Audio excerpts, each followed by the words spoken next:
देश के साथ। नमस्कार, आप देख रहे हैं पीएन न्यूज। आजाद अधिकार सेना संघ पीड़ित ने महिला डॉक्टर पर लगाया जान से खिलवाड़ करने का आरोप। मुरादाबाद में गुरुवार को सीएमओ कार्यालय पहुंचे आजाद अधिकार सेना के पदाधिकारी व कार्यकर्ता। उन्होंने महिला डॉक्टर के विरोध में एक ज्ञापन सीएमओ को दिया। ज्ञापन में आजाद अधिकार सेना पार्टी के राष्ट्रीय अध्यक्ष अमिताभ ठाकुर पूर्व आईपीएस द्वारा थाना मझौला क्षेत्र अंतर्गत डॉक्टर सलमा नासिर द्वारा अवैध हॉस्पिटल का संचालन किया जा रहा है, जिसमें मोहम्मद मुजाहिद निवासी कटघर की पत्नी 7 अगस्त को भर्ती हुई थी, जिसमें नॉर्मल डिलीवरी करने का झांसा देकर पीड़ित की पत्नी का गलत ऑपरेशन कर दिया, जिससे डिलीवरी के दौरान बच्चे की मौत हो गई। ऐसे कई मामले हैं जिसमें डा सलमा नासिर ने द्वारा लोगों की जान के साथ खिलवाड़ किया है और स्वास्थ्य विभाग की नाक के नीचे अभी भी किया जा रहा है। बताते चले 3 बार हॉस्पिटल को सील किया गया, लेकिन तीनों बार डॉक्टर द्वारा सील तोड़कर बिना किसी खौफ के हॉस्पिटल अभी भी संचालित किया जा रहा है। थाना मझौला द्वारा एफआईआर दर्ज होने के बावजूद अभी तक कोई एक्शन नहीं लिया गया और न ही अभी तक गिरफ्तारी हुई है। इस दौरान राष्ट्रीय अध्यक्ष अमिताभ ठाकुर ने कहा कि ये तीनों बार सील तोड़ने की हिम्मत बिना सरकार के संरक्षण के नहीं हो सकती और इसकी दोबारा जांच कर कार्रवाई की जाए, जिससे भविष्य में किसी की जान के साथ ऐसे झोलाछाप खिलवाड़ न कर सके। मांग पूरी न होने पर आजाद अधिकार सेना धरना प्रदर्शन करने पर मजबूर हो जाएगा। उसके बाद राष्ट्रीय अध्यक्ष अपने कार्यकर्ताओं के साथ थाना मझौला पहुंचे, जहां उन्होंने पीड़ित की ओर से एफआईआर दर्ज करने की मांग की। इस मौके पर मीसम जैदी, जिला अध्यक्ष, मंडल अध्यक्ष जरीफ मिर्जा, खीज़ गोस, प्रदेश महासचिव मुजाहिद खान, जिला संगठन मंत्री सलीम सिद्दीकी, मो सिराजुद्दीन, जिला मीडिया प्रभारी वाजिद अली एडवोकेट आदि लोग मौजूद रहे।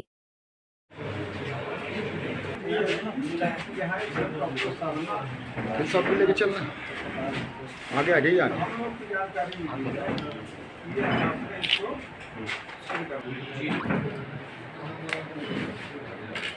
ठीक।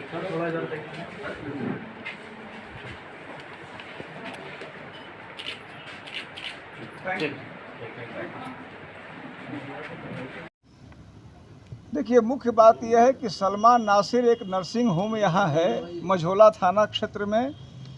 पीड़ित पक्ष का कहना है कि वहाँ उनके जच्चा बच्चा की मृत्यु हुई, जो पूरी तरह से वहाँ की लापरवाही से हुई। यह एक पहलू। दूसरा पहलू, बिना किसी सरकारी आदेश के, बिना सीएमओ द्वारा लाइसेंस के वह चल रहा था। यह दूसरा पहलू। हम अभी उसी हद तक यहाँ आए थे। यहाँ आके ज्ञात हुआ कि 3 बार सीएमओ ने उसको सील किया। तीसरी बात, जैसा सीएमओ ने खुद स्वीकार किया कि वहाँ वेल्डिंग कराई गई, उसके बाद अब मालूम चल रहा है कि वह वेल्डिंग काट दी गई है और दोबारा उसको खोल दिया गया है। हमें 2 पत्र प्राप्त हुए हैं सीएमओ के, जो थानाध्यक्ष और एसएसपी को भेजे गए हैं, जिसमें इन दोनों प्रकरणों में एफआईआर की मांग है। सीएमओ ने एसएसपी को लिखा एफआईआर के लिए, इसके बाद भी अब तक एफआईआर नहीं हुई है और 3 बार इनके द्वारा लगाया गया सील उसको तोड़ दिया गया है। यह पूरा संदर्भ बताता है कि मुरादाबाद में जो प्रशासन की स्थिति, पुलिस की स्थिति अत्यंत ही दयनीय है। निश्चित रूप से यहाँ की व्यवस्था भयावह है। सीधे सीधे ये घूसखोरी का, भारी घूसखोरी का मामला दिखता है, जहाँ बिना लाइसेंस के नर्सिंग होम चल रहा है। CMO, SSP, DM, commissioner, DIG सबकी जानकारी में और यह सब चल रहा है। और सबसे बड़ी बात कि 3 बार सील करने के बाद वो काट दे रहे हैं उसको। यह स्थिति है। सर, आपसे मेरा सवाल है, ये एक पहले एक हॉस्पिटल का मामला नहीं है, बल्कि मुरादाबाद के अंदर देखा जाए तो हॉस्पिटल सील होते हैं और चंद दिनों बाद खोल दिए जाते हैं। ये किस तरह का मामला है कि आखिर वो क्यों खोले जा रहे हैं? अभी तक कोई भी ऐसा हॉस्पिटल नहीं है जिसको सीज किया हो, उस पर सख्त कार्रवाई की हुई है, बाद में चंद दिनों में खोल दिए जाते हैं वो। देखिए, सीधी सी बात है कि मेरे पास एक घटना का संज्ञान था।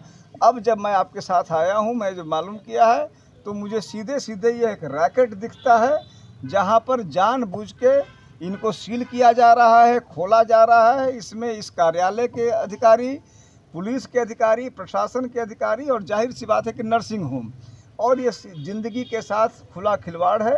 हमारी पार्टी के हमारे जो साथी हैं, हम ऐसे सभी डाटा को कलेक्ट करेंगे। इसको हम डीजी मेडिकल हेल्थ के सामने ले जाएंगे, और यदि उस स्तर से भी हमें न्याय नहीं मिलता है, इन गलत नर्सिंग होमों के खिलाफ कार्रवाई, उनको शह देने वाले अफसरों के खिलाफ कार्रवाई, FIR, तो हम इस मामले को लोकायुक्त और हाई कोर्ट तक ले जाएंगे। तो क्या आश्वासन मिला आज सीएमओ कार्यालय में? सीएमओ ने मुझे यह बताया, उन्होंने 2 बातें बताई। एक तो बताया कि जो अब की वो कार्ड दिया गया है उसको तत्काल उसको सील करवाएंगे, एक उन्होंने यह कहा है, और अब की पूरी कमेटी भेज के बनवाएंगे, एक तो उन्होंने मुझे यह बताया है। दूसरी, उन्होंने मुझे 2 पत्र दिखाए हैं जो SSP को भेजे गए हैं, और ये इस पूरे प्रकरण की गंभीरता को दिखाता है कि आखिर सीएमओ द्वारा FIR दर्ज करने की जो अनुरोध है उसको यहाँ की पुलिस नहीं मान रही है। यहाँ की क्या स्थिति है, इसको इस दयनीयता को दर्शा रहा है। हम इसके लिए अभी यहाँ के IG से मिलेंगे और इसमें FIR की मांग करेंगे।